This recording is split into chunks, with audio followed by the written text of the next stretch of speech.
Too early for toilet break now. Toilet still long.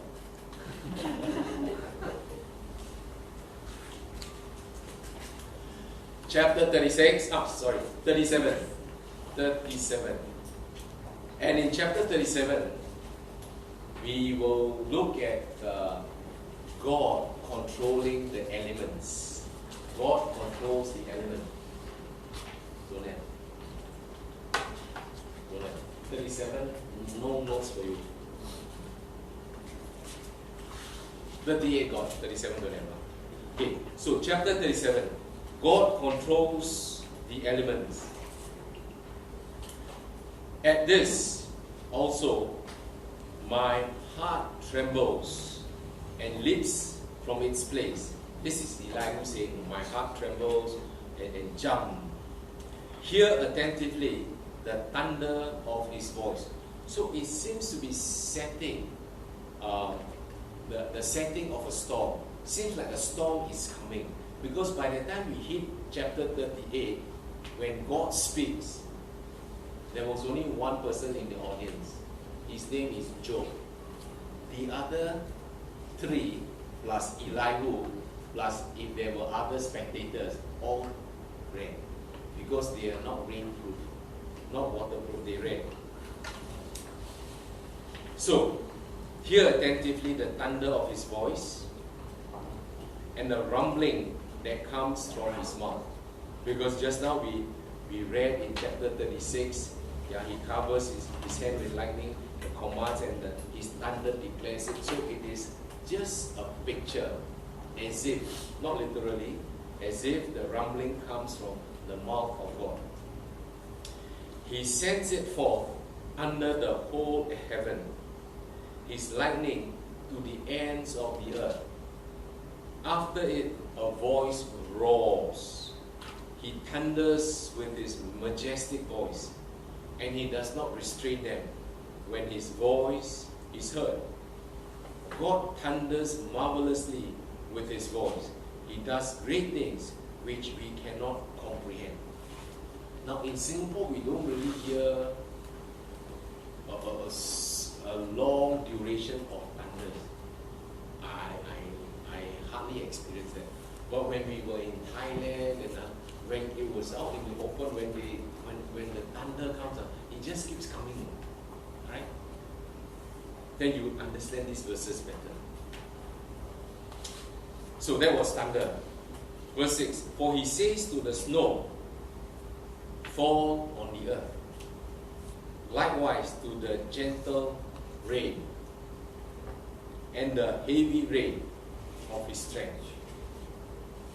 He seals the hand of every man, that all men may know his work. You understand verse 7? He seals the hand of every man. Now, when you seal something, that means not so mobile, you understand? Seal it. Put it in place. So these people cannot work. They have to cease from working. Why? Because thunder is here, lightning is here, snow is here, it's too cold. And when all these things come upon men, it interrupts their work. And then who loves to work in the rain, in the storm, when lightning is about to strike? And also in the snow. Snow, you don't work. In the snow, you just ski. So, who is in control? God, not man. The beasts go into dens and remain in their lairs. From the chamber of the south comes the whirlwind, and cold from the scattering winds of the north. So in verse 9, it points to us that something came from the south, and that is the whirlwind. And something came from the north, the scattering winds, and it is cold. So normally from the north it is cold. So what is from the south? Hot. These are hot winds that came from the desert, from the burning sands. And so it was hot. So you get hot, heat, and you get cold. By the breath of God, ice is given, and broad waters are frozen. I like this author. In just a few sentences, a few verses, cover north, south, east, west, cover all the elements, rain, thunder, lightning, now water, ice. And then he says, by the breath of God, ice is given. Wow, I like that one. But I put in the fridge, freezer take a long time. Ice is given. When the cold wind blows. And broad waters are frozen. Have you all stood on frozen ice before? Lake. Remember, don't jump. One of my missionary friends went to Siberia, and then he walked on the lake, which during winter it is frozen, right? Roland, you. And he jumped. He was so happy he was there, he jumped. Then the ice cracked, no. Everyone panicked, don't jump. Otherwise, Red Sea. Then it slowly walked away. I experienced once with my kids, I think more than 10 years ago, 15, we were at the North Pole. So we went to this place where they were husky rides. So you like Santa Claus, Christmas, you sit behind on the sledge, then you're pulled by dogs, husky dogs and so on. So they pull we went through the forest. Hey, hello, what this open space? We were on the lake, on the frozen lake. We prayed and hey, dogs, can you run faster? Yeah, but broad waters are frozen. Also, with moisture, he saturates the thick clouds. He scatters his bright clouds, and they swirl about, being turned by his guidance, that they may do whatever he commands them on the face of the whole earth. But sometimes we try and interfere with all this, right?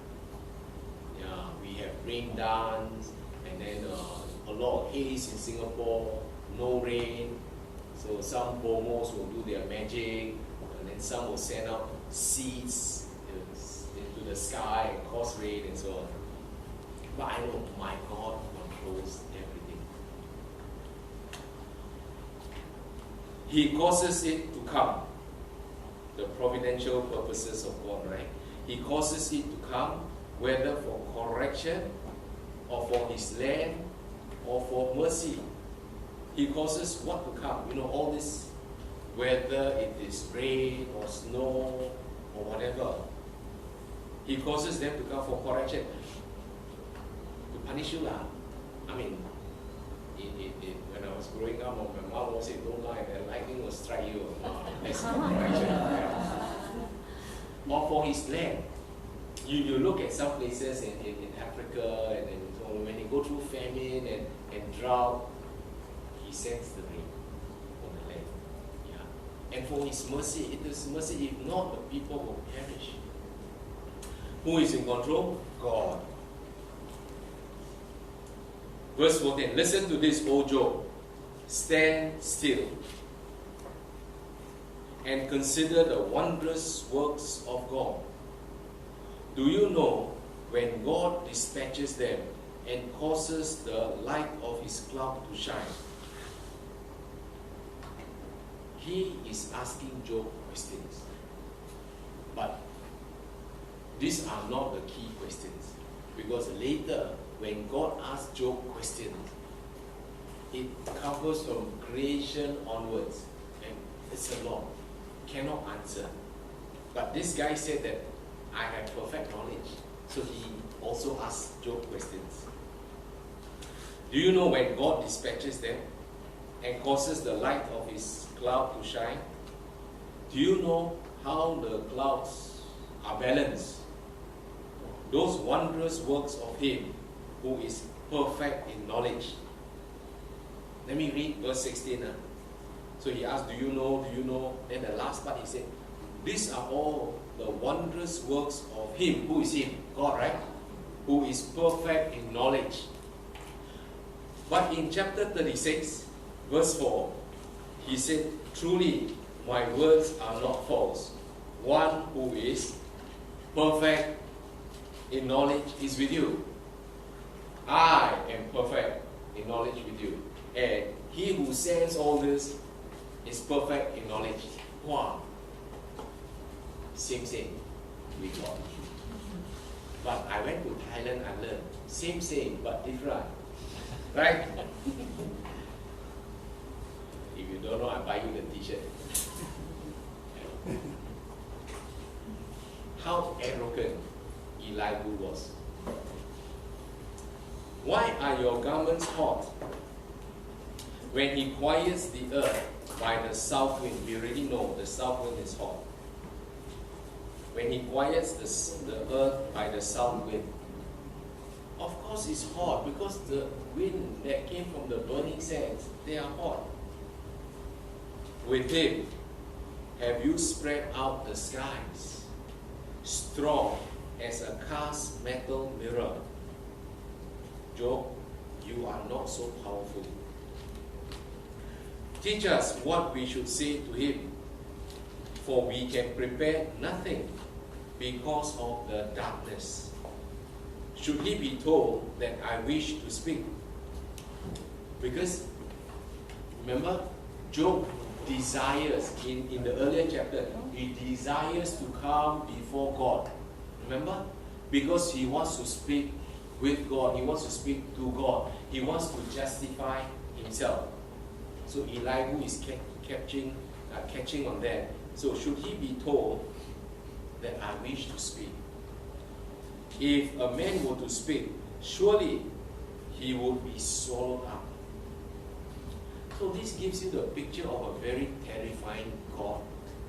A God from afar, and a God whom you dare not approach. Because if you approach him, he will swallow you up. But you know, that is not our God. Our God is love, agape love.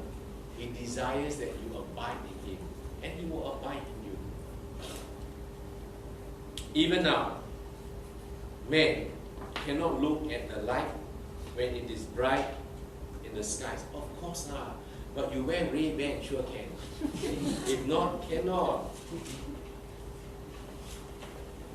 When the sky has passed and cleared them, he comes from the north as golden splendor, with God is awesome majesty. So he comes from the north. This is cold.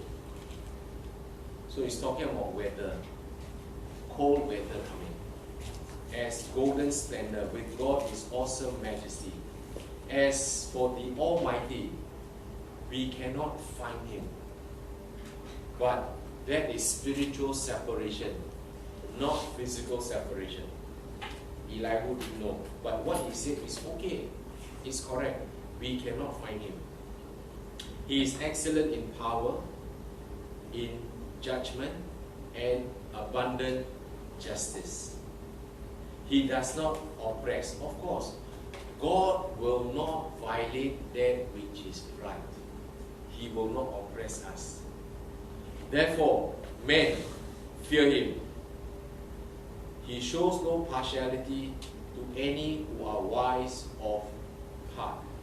He shows no partiality to any who are wise of own heart.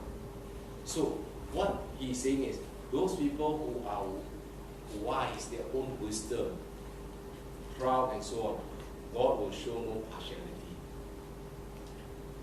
So what he is saying is, God is superior and we are inferior. God is controlling the elements and he is up there and we are down here. He is superior and we are inferior. Job recognized that. And you know, in this whole monologue, Job did not say a word. Job just, and I really admire Job. I really salute him. Here I am in pain, and my three friends came from afar to console me, comfort me, but they didn't. And then now I have one young upstart I still got to listen to you. And you are just as terrible as my friends. You know, he's not Singaporean.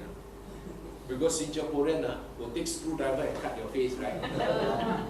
And what else? Break your nose, right? I saw the new paper, was it yesterday in the new paper? Yesterday there were 2 incidents reported. Terrible. One 10-year-old, 13-year-old boy broke the nose of a 12-year-old boy or something. Yeah. Another one, because of some litter, take a screwdriver and cut another person's face. But this guy, Job, he really jokeless. He just sits there and then listens to all this verbal abuse. But anyway, God is coming to his rescue. Amen.